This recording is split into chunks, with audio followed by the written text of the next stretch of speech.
प्रणम्ये शिरसा देवम् गौरीपुत्रं विनायकम् भक्तवासं स्मरे नित्यम् आयुकामार्थसिद्धये प्रथमं वक्रतुण्डं च एकदन्तं द्वितीयकम् तृतीयं कृष्णलिङ्गाक्षम् गजवक्त्रं चतुर्थकम् लम्बोदरं पञ्चमं च षष्ठं विकटमेव च सप्तमं मेघराजं च धूम्रवर्णं तथाष्टमम् नवमं बालचन्द्रं च दशमं तु विनायकम्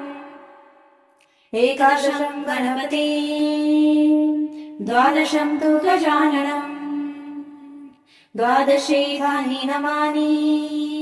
त्रिसन्ध्यां यपथे नरा नाचा विघ्नभयं तस्य सर्वसिद्धिकरं परम् विद्यार्थी लभते विद्याम् धनार्थी लभते धनम् पुत्रार्थी लभते पुत्रान् मोक्षार्थी लभते गतिम् जपे गणपति स्तोत्रम् शब्दविन्यासाय फलं लभेत् संवत्सरेण सिद्धिं च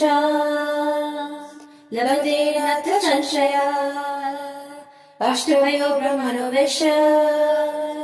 लिखित्वा समर्पयेत् तस्य विद्या भवेत् सर्वा गणेशस्य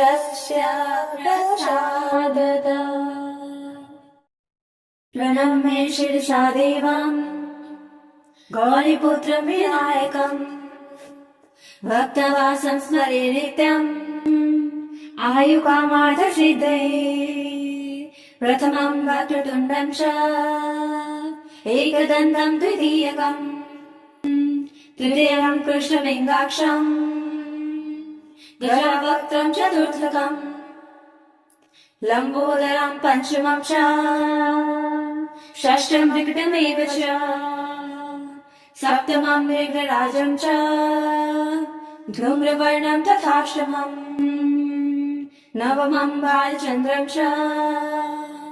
दशमं तु विनायकम् एकादशं गणपति द्वादशं तु गजाननम् द्वादशेकानि नमानि त्रिसन्ध्यां यपथे नरा नाचा विघ्नभयं तस्य सर्वसिद्धिकरं परम् विद्यार्थी लभते विद्याम् धनार्थी लभते धनम्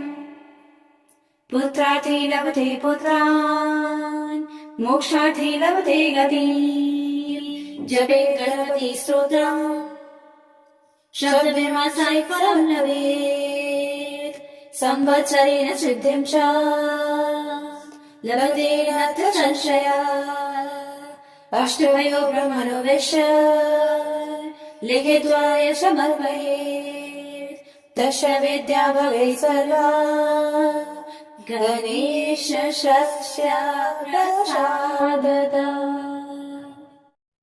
प्रणम्ये शिरसा देवम् गौरीपुत्रं विनायकम्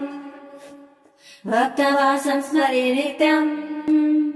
आयुकामार्थसिद्धये प्रथमं वक्रतुण्डं च एकदन्तं द्वितीयकम्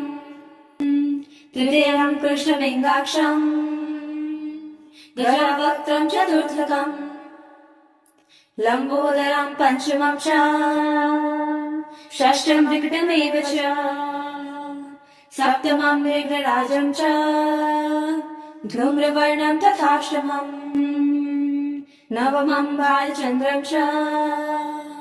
दशमं तु विनायकम् एकादशं गणपति द्वादशं तु गजाननम् द्वादशेकानि नमानि त्रिसन्ध्यां यपथे नरा नाचा विघ्नभयं तस्य सर्वसिद्धिकरं परम् विद्यार्थी लभते विद्याम् धनार्थी लभते धनम् पुत्रार्थी लभते पुत्रान् मोक्षार्थी लभते गति जपे गणपति स्तोत्रम् शब्दविमासाय फलं लभेत् संवत्सरेण सिद्धिं च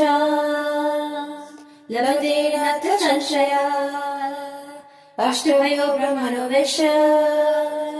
लिखित्वा समर्पयेत् तस्य विद्या भवेत् सर्वा गणेशस्य प्रसादतः।